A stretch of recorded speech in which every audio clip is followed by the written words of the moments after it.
YouTube. My name is Evan, and today we're going to talk about, or we're going to talk a little bit more about the Antarctica Regigigas and what that really means, what that team means.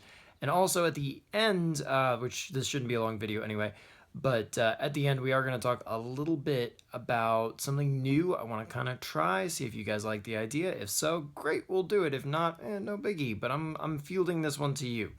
So stick around for that at the end. That'll be kind of cool. But the team is not going to be like a standard team in a lot of ways. I kind of want to just use it as a way to dress up tournament reports and make it kind of fun and maybe a little kitschy, but that's cool. You know, just a way to make things interesting.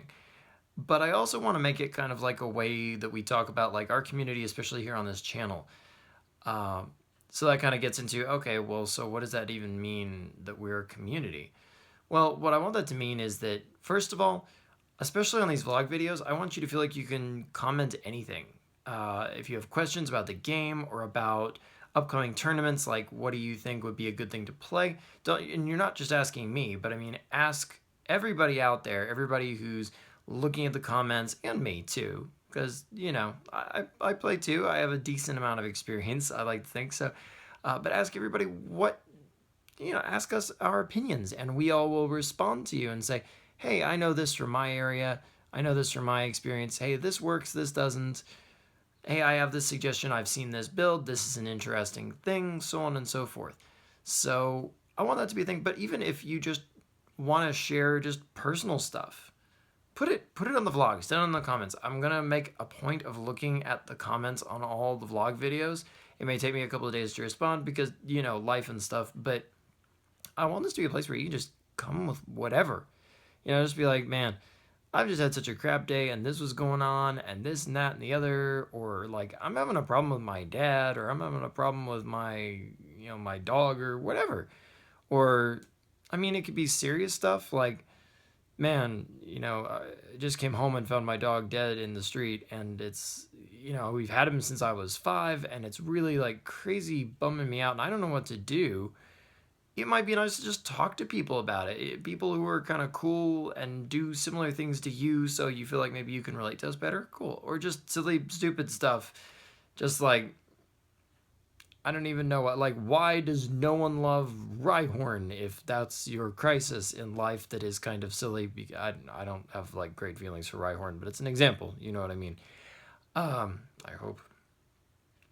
But yeah, just anything. And you know what? If nobody takes advantage of it, then great. I guess you didn't need it. But if you do, feel free. Even if it's only one person, if we can help one person, then it was worth it, right? So, this isn't just me, you. Check out the comments. See what other people are saying. Interact. Help each other. That's kind of what I want it to be about. Because part of my philosophy for the team is sort of a mindset. How we approach the game and, in a broader sense, life. But because this is a YouTube channel dedicated to gaming, how we approach the game. And that's one thing is we're not afraid to fail. I know that's not the most optimistic start, but failure, like losing games, even if you go like, 2 wins and 8 losses at a tournament, that's not necessarily a bad thing. I know that sounds like a bad thing, and in some ways I guess it is a bad thing. But failure is how we learn, how we grow, how we get stronger. You never really fail unless A, you quit, or B, you don't really learn anything and you just blame your failure on other stuff. Take failure as an opportunity to find out what you're not doing the best. It may not be an obvious answer, but that's part of what talking to other people is about. If you don't understand, talk to other players at your local or online, like here in the comments or whatever, and say, hey, I did this, this, and this. I thought I was going to do great, and I just bombed. I totally bombed. What's going on? Why? Why didn't I do better? Or I never really do that well at my local. I've never even won a tournament. Why?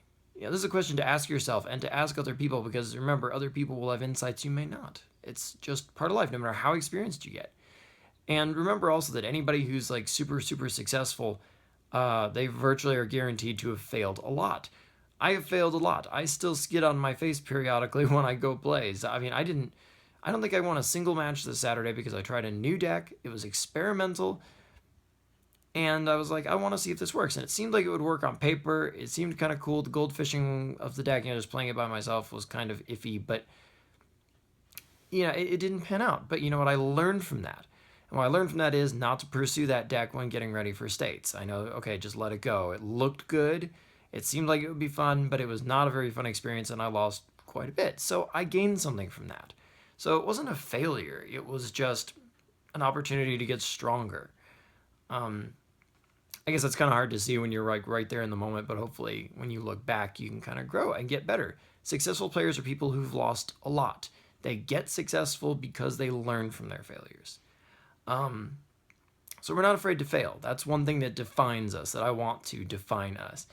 And the other part of it is I want it to be that we don't quit, no matter how badly we do or how well we do. Because sometimes people like quit after they do really well. They're just like, oh, I'm not finding this inspiring anymore, or something like that. Some kind of minor existential crisis. I don't know. I've met people like this. Believe it or not, they exist. But like, we don't quit. We keep at it. We never stop hacking away at things until we get it right. Until we reach that point that we set out. Like, what was our goal? If your goal is to win nationals, then keep at it.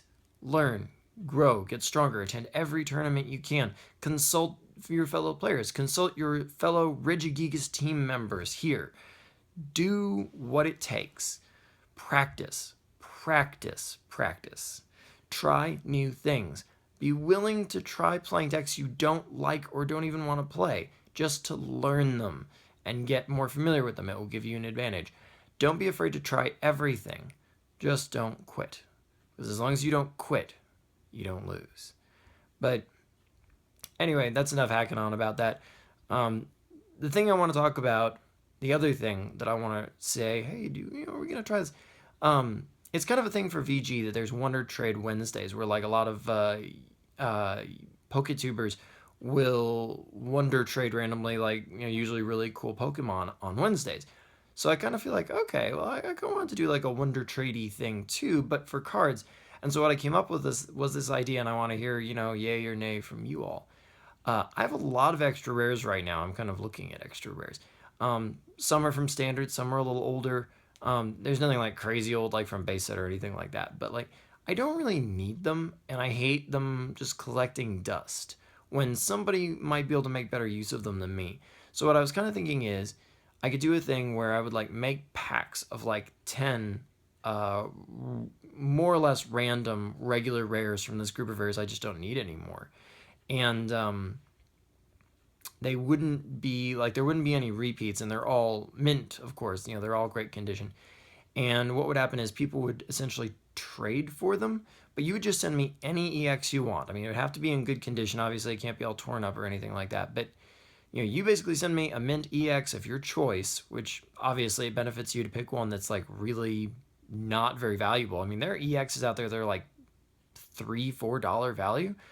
You trade any EX to me you want, no matter what, and I will get it. And assuming it's in like good condition, which of course, why wouldn't it? I trust you. I will send you a pack of those 10 cards, and your average regular rare price is more or less $1. So basically, you're getting a huge cash value out of it and stuff you can trade at your local or whatever. And I'm getting something that I might be able to trade a little more, or at the very least, it's shiny, and I like shiny things. I'm kind of like a Meowth in my soul. I like shiny cards. It's a sickness, I realize. But that's a cool idea. I thought, it could be kind of exciting for you. You get rid of a card you're going to like never trade, and you get like 10 things back, and you technically do gain cash value most likely. So, and you have a lot of control over what you send to me. So I thought, maybe that'd be kind of cool. If you guys like that idea, then we'll kind of set down some rules for like how we would do that. And if you don't like that idea, that's fine. But, tell me, say, hey, I don't like that. And maybe even like, here's how I would change it. Here's how I'd make it better. That sort of thing. So let me know. Let me know down below in the comments. And I think that's it for me. It's going to be an interesting week for me, but we are getting ready for our run to states down here in Texas. Just a few more weeks to go. It's going to be in March, and it is coming up quickly.